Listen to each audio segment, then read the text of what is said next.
이번에는 적은 돈으로 주식 투자하는 방법을 알아보려고 합니다. 주식 투자의 장점은 적은 돈으로 할 수 있다는 점이겠죠. 강남에 부동산 살려면은 30억 있어야 되는데 30억 없으면 투자 자체가 불가능해요. 진입이 안 됩니다. 게임에 참가할 수가 없어요. 근데 반면에 삼성전자를 살려고 한다고 하면은 어떤 이는 7억을 투자할 수도 있고 어떤 이는 7만 원만 투자할 수도 있습니다. 그렇다 하더라도 수익률은 똑같아요. 얼마나 공평합니까? 그래서 부동산에서는 보통 어떻게 표현하냐면 얼마를 벌었어 라고 말을 주로 많이 하고요. 주식에서는 몇 퍼센트를 벌었다 라고 말을 주로 합니다. 그만큼 주식은 이제 수익률을 많이 중요시 여기거든요. 주식 투자를 하는 사람들, 대부분 사람들 보면은 소액 투자자입니다. 뭐 몇백만 원, 몇천만 원 돈으로 투자를 하는데 액수가 크지는 않아요. 근데 그들한테는 그 돈이 거의 전 재산에 가까운 경우가 굉장히 많다는 거죠. 이 사람들이 두 배를 벌고 세 배를 벌어도요, 원하는 꿈을 이루기가 어려운 경우가 많습니다. 이 투자하는 돈은 달라도요, 사람들이 원하는 희망은 하나거든요.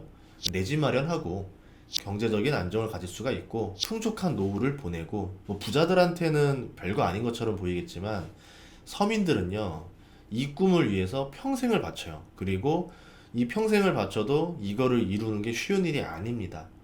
그렇기 때문에 사람들이 투자를 할 때 바라는 게 거의 비슷하다라는 거죠. 그래서 이제 이들 중에서 어떤 분들은 지금 내가 가진 돈은 적은데 어떻게 부자가 될 수 있습니까? 이렇게 많이 물어보시는데요. 저는 이제 그 질문 받을 때마다 굉장히 마음이 아파요. 왜 그러냐면 어떤 사정인지 이거 알 것 같거든요. 그래서 그런 방법 없습니다. 라고 말하면은 이제 이분이 좌절을 하겠죠. 그런 또 어떤 사람도 이렇게 하죠. 아니 그러면 도박이나 하러 가자 이러면서 그냥 막 되든 안 되든 다 잃어도 좋으니까 그냥 크게 불릴 수 있는 거 주세요 막 이러면서 이제 주식도 이상한 거 하거든요. 그 꼴을 보고 싶지 않아서 적은 돈으로 큰 수익 낼 수 있는 방법을 알려드리려고 합니다. 이건 저만의 방법을 알려드릴게요. 첫 번째는요, 시간을 활용하는 거예요. 올해 안에, 내년 안에 대박나는 주식을 알 방법은 없어요. 뭐 아시는 분들이 있다라면 벌써 엄청난 부자가 됐겠죠. 저는 뭐 그런 거 방법 모릅니다. 모두가 그런 생각으로 투자를 해요. 보통 다들 그렇긴 하죠. 이번에 사고 나면 올해 안에 오르지 않을까? 내년 안에 오르지 않을까? 솔직히 내심 기대는 합니다. 그런데 결과는 대부분 그렇지 않다라는 거 알잖아요. 최소한의 여유를 좀 가지고 시작했으면 좋겠어요. 당장 1,000만 원도 없는데 5년 안에 집 사고 회사 그만둘 수 있을 정도로 재력이 되고 노후까지 준비할 수 있는 주식을 알려달라. 이거는 뭐 그냥 이번 주에 당첨될 로또 번호 알려주세요. 이거랑 똑같은 거잖아요. 안 그래도 내가 가진 돈이 적은데 시간의 여유까지 없는 상태로 조건을 건 다음에 돈을 벌겠다라고 하면은 정상적인 투자로는 벌 방법이 없다라는 겁니다. 그런데 여러분이요, 시간의 여유만 하나만 양보해 주면은 1,000만 원을 가지고도 뭐 당장 집 사고 회사를 그만두게 할 수는 없어도 노후를 남들과 비슷한 수준으로 만들 수는 있어요. 그러니까 시간의 여유만 주시면 여러분들이 그 원하는 꿈의 셋 중에 하나 정도는 이룰 수 있다라는 거죠. 스타크래프트 해보신 분들은 알 거예요. 이 구드론 러시에 실패하면은 장기전으로 가야 됩니다. 그러니까 계속 도박을 걸어봤자 나중에는요, 집 살 돈도 잃고요, 직장 그만두고 나면 노숙자 되는 거고, 노후는 당연히 망가지는 거고, 그렇게 되는 거거든요. 그러니까 여러분들 인생 뭐 모두가 다수가 공평하게 인생을 출발한 사람이 없습니다. 저도 출발선 뒤에서 시작해 본 사람으로서 느꼈던 거는 인생은 굉장히 불공평해요. 가진 재능부터 시작해서 다 불공평해요.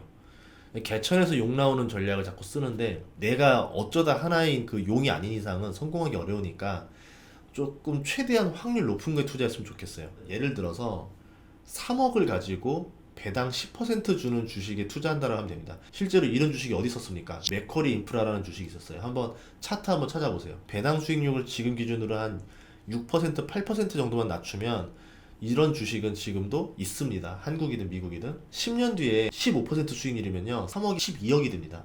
그리고 배당금이 10%에서 20% 정도는 될 거예요. 내가 샀던 가격으로 치니까.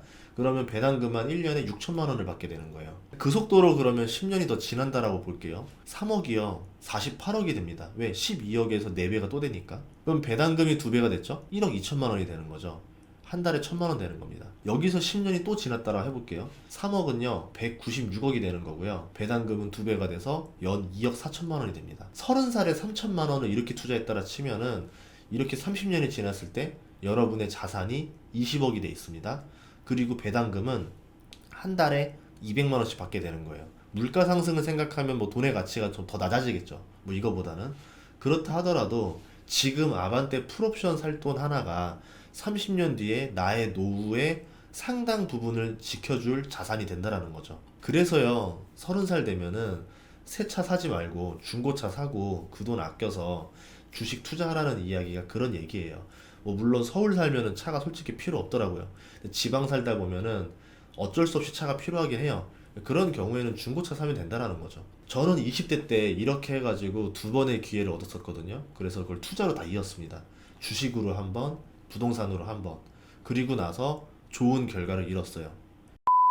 두 번째는 뭐냐면요. 시가총액이 낮은 기업을 노리는 전략이에요.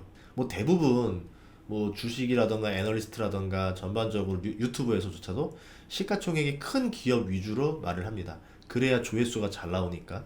그런데 실질적으로 돈이 없는데 어떻게 부자가 되나요? 라고 하시는 분들한테는 이 시총 낮은 주식을 한번 사보라고 저는 추천을 하고 싶어요. 저는 지금은 그렇게는 안 하죠. 왜냐면 시가총액 낮은 주식은 기업에 문제가 있어서가 아니라 이게 금액이 조금만 커지면 이 시가총액 낮은 주식을 사고 팔기가 너무 어려워요. 왜냐면 조금만 사도 호가가 올라가 버려요. 팔고 나오려면은 호가가 또 크게 떨어집니다. 환전으로 치면은 이렇게 생각하면 돼요. 환전을 했는데 돈이 많은 사람은 환전 수수료가 10%가 들고 돈이 없는 사람은 환전 수수료가 1% 이하로 든다 생각하면 돼요. 그러면 돈이 많은 사람 입장에서 환전을 할 이유가 없잖아요. 그게 시가총액이 낮은 기업들이에요. 그러니까 돈이 많은 사람일수록 시총 낮은 기업에 투자하는 게 더 불리한 구조다. 그러니까 돈이 없는 사람이 더 유리하다. 이렇게 말하고 싶어요.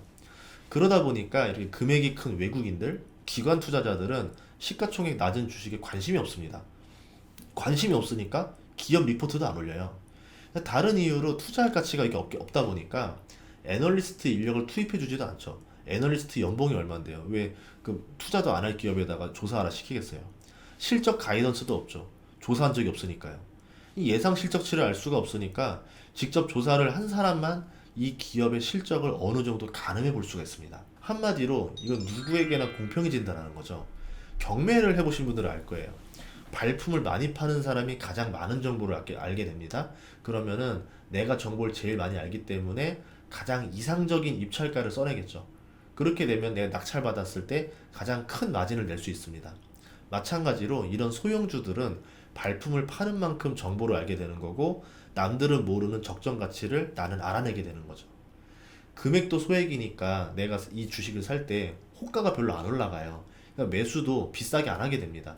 적당한 가격으로 매수할 수 있는 거죠. 그리고 이 업종이 언젠가는 올라갈 수밖에 없잖아요.